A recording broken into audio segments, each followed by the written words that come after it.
Hey, feeling good, like I should. When in Durga, walk around the neighborhood, feeling blessed. Alrighty, let's take a look at our study guide. I'm not going to go through every single one of these problems on this study guide. It's going to take a long, long time for me to demonstrate that, and I don't think you want to watch that whole video. What I will do is this. I'll go through some I think might be a little bit more challenging, and I will let me know after you've watched this if you want me to work a specific problem out that I don't cover in this video. How's that sound? So let's start off combining like terms, simplifying expressions. Here we've got something kind of interesting happening. We've got expressions that are in parentheses, and you have been told that, what have you been told? You're not really you're supposed to add, according to the order of operations, you're supposed to add everything together inside the parentheses before you move and you combine everything. However, in algebra, if you think of this quantity inside parentheses as just being a pile of algebra tiles, and this being a separate pile of algebra tiles, and you and your partner at the table are going to just move them all together, the parentheses is just kind of sorting them into piles. It's not telling you you have to add these together first before you can combine any of those. With the order of operations, I mean, that is kind of the rule for parentheses. And we've got the workaround rules. And the workaround rules are like the associative property of addition that says when you're adding things together, it really doesn't matter how they're grouped. So technically, we can remove the parentheses from every single one of these problems and combine like terms, with one exception. Problems 4 and 6. You can't just remove these parentheses until you've sent in the dive bombers and changed everything in there to their opposites, because you are subtracting here. So you start with a pile. This is how much you take away. So you're taking away 3x squareds from the 4x squared. You're taking away 2x's from the 6x's, and you're taking away 4 from the 5. Okay, so I will work out each one of those and maybe just one of the others. So let's just go ahead and start with problem number 1. So the fact that we're adding everything together means I can ignore that there are parentheses here, and I'm just going to combine the x squareds together to make 6x squareds, the x's together to give you a total of 8x's, and the constants, the unit tiles, 10 and 3 make 13. So 6x squared plus 8x plus 13 is your answer after you've added those two expressions together. Okay, I think you'll see the same thing, the same patterns happening with all these, with the exception of here, you've got a negative 7x being added to a negative 2x. So 7 negative x's, 2 negative x's make a total of 9 negative x's. 5 unit tiles, negative unit tiles with 3 positive unit tiles makes 2 negative, and then the 2x squared and the 4x squared, those are both positives, so it's going to stay as a 6x squared. So let me work out problem number 4. So the first part, 4x squared plus 6x plus 5, gets to stay exactly how it is. We're going to take the opposite of 3x squared, the opposite of 2x, and the opposite of 4. And now let's highlight the terms. You got your 4x squared and your negative 3x squared. You got your 6x's and your negative 2x's, and you've got your 5 and your negative 4. So remember, this is the expression that you're starting with, and this is what you take away from that. So picture someone at a table group with 4x squared, 6x's, and 5 1s, and you're going to come along and take away 3 of those x squareds, leaving them with only 1x squared. You're going to take away 2 of their x's, leaving them with only 4 x's, and you're going to take away 4 of their unit tiles, leaving them with only 1 unit tile remaining. And that is the answer to this problem. Let's do the same thing here. You got your 3x squared and your 7 negative x's, and you're going to take away from that a negative x squared. You're going to take away 3 x's, and you're going to take away a -9, which is the same as adding a +9. All right, so when you start with 3x squareds and you take away 1x squared, that's going to leave you with 2x squareds. If you start with 7 negative x's and you take away 3 x's, think of that as adding 3 negative x's for a total of 10 negative x's. And then you've got the 9, and there's nothing else to combine that 9 with, so it's going to stay exactly how it is, and that ends up being your expression in simplest form. Okay, so problems 1 through 6, this is basic algebra. For you to have success in all of algebra, in all of 8th grade, 9th grade, 10th grade, any of the algebraic reasoning you need to do, you have to understand these basics of combining like terms. Now, comparing quantities. Which mat is the greater mat? All right, this can be really, really confusing, and just looking at this gives me a bit of a headache. So I know I went through and I found all my 0 pairs and then drew my conclusions once everything else was done. Let me do it again in blue. So I always start in a singular region. So let's start in the positive region on the left-hand side. You got a 0 pair here because x and negative x cancel each other out. No more 0 pairs on the top. No, oh wait, there's a 0 pair here. Although I didn't cross that out, so I don't know why I did it. Okay, let's try something else. I'm going to leave that there. Let's move over to here. There's a 0 pair. There's a 0 pair. And here is a 0 pair. So now let's look and see if we can remove balanced sets. If I take away, goodness gracious, I'm going to take away this guy and this guy, this guy, and this guy. Remember, they're the same tile in opposite regions. And then here, I'm going to take away this guy with this guy. Same tile in opposite regions. And now I'm going to remove balanced sets. If I've got the same tile in the same region of opposite mats, they form a 0 pair as well. So when everything is said and done, everything on the right got canceled out, everything on the left got canceled out except for these two right there.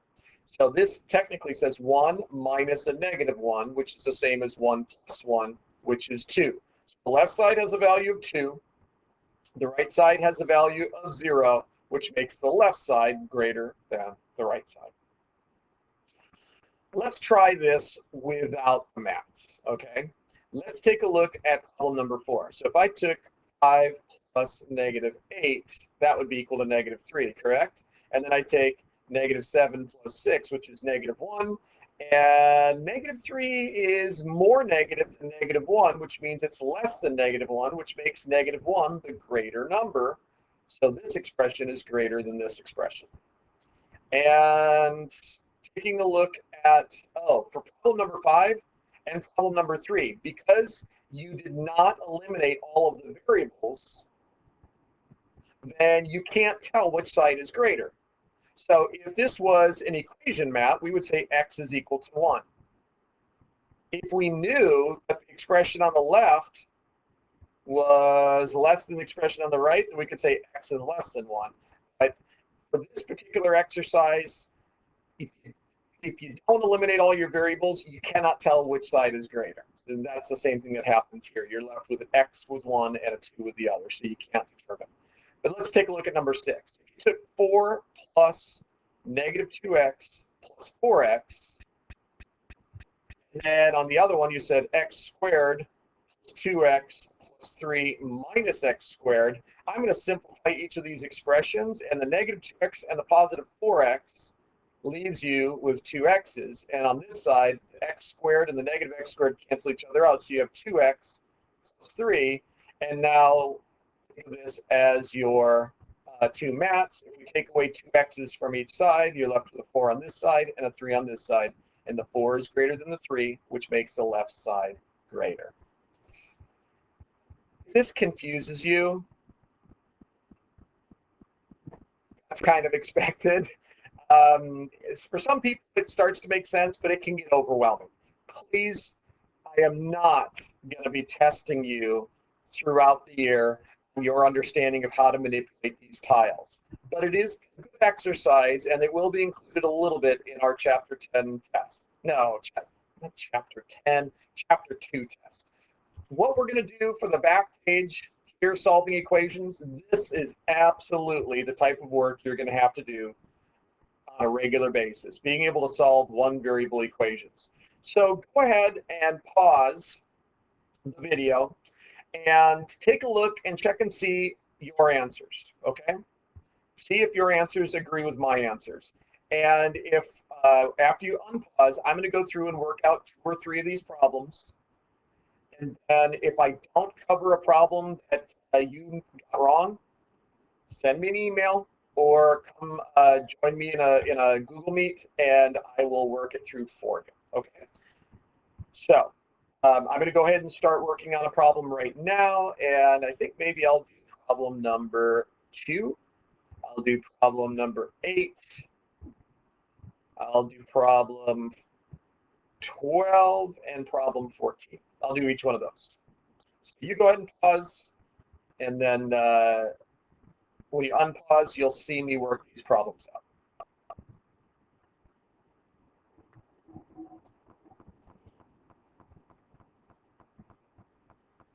Okay, so the first step is I don't think I really should have to worry about KFC too much here. This looks pretty straightforward. I'm not subtracting any negatives, and there's no distributive property, so we can go straight to combining like terms on each side. So the 1 gets added to whatever 3x minus x is, that's 2x.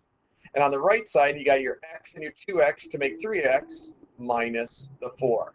So now that each expression is completely simplified, now we will add or remove balanced sets. I'll start by taking away 2 x's from each side. That leaves me with the 1 over here because these guys canceled out.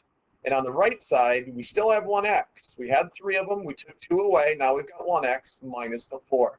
And since I'm collecting my x on the right side, I should cancel this guy out. So I'm going to 0 it out by adding its opposite to it, right?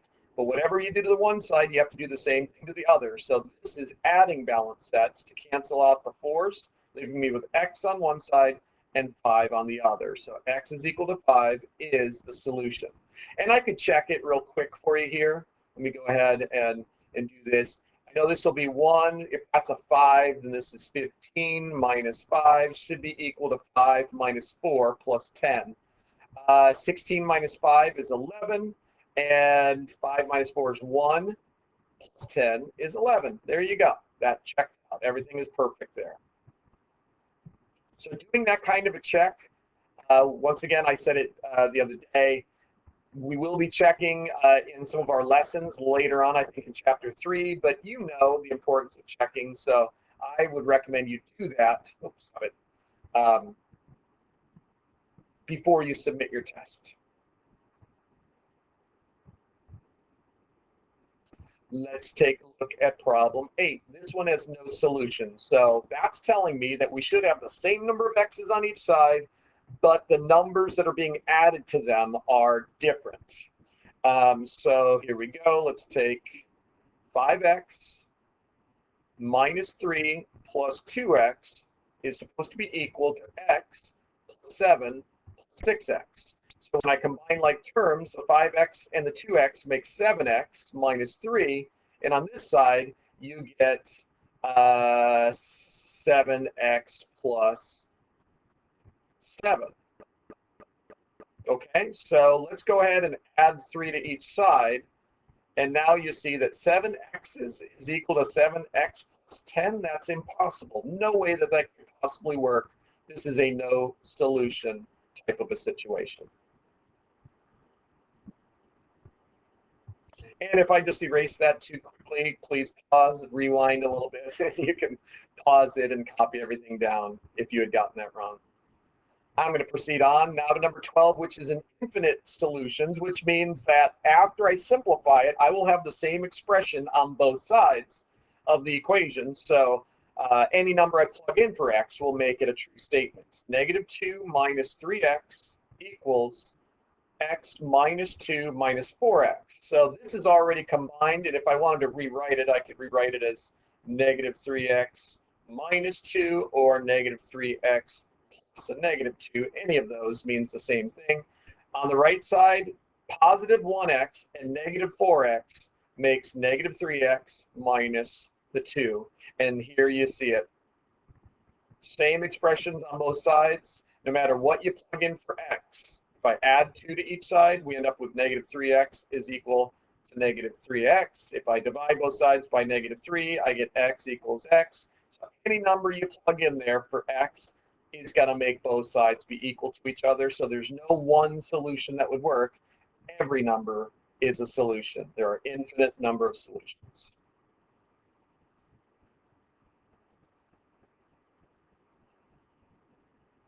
And now for the last problem.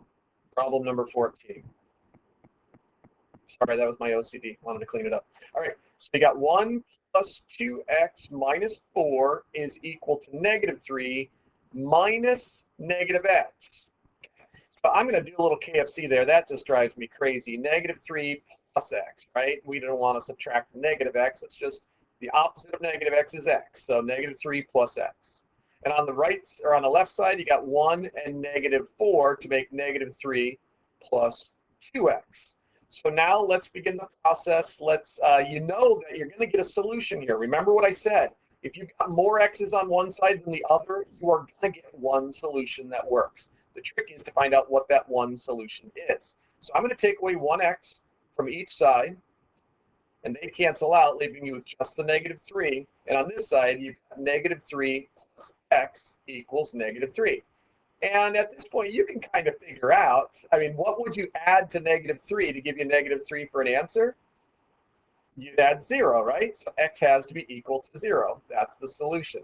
But let's work through this one more time because, you know, we've always said we want to get our x's all by themselves. So let's cancel out this negative 3 by adding its opposite to form a 0 pair. And now we're going to add 3 to each side because you want to add balanced sets. Whatever you do to one side, do the same thing to the other. So you end up with x on this side and 0 on this side. And that is indeed the solution. All right. Hopefully you are understanding the basics of how to simplify expressions and how to solve one variable equations. If you want me to work out any of these other problems, send me an email, jump on to a Google Meet with me, and we can work it out together. And then you can hopefully feel comfortable taking the chapter test. All right, take care. Bye.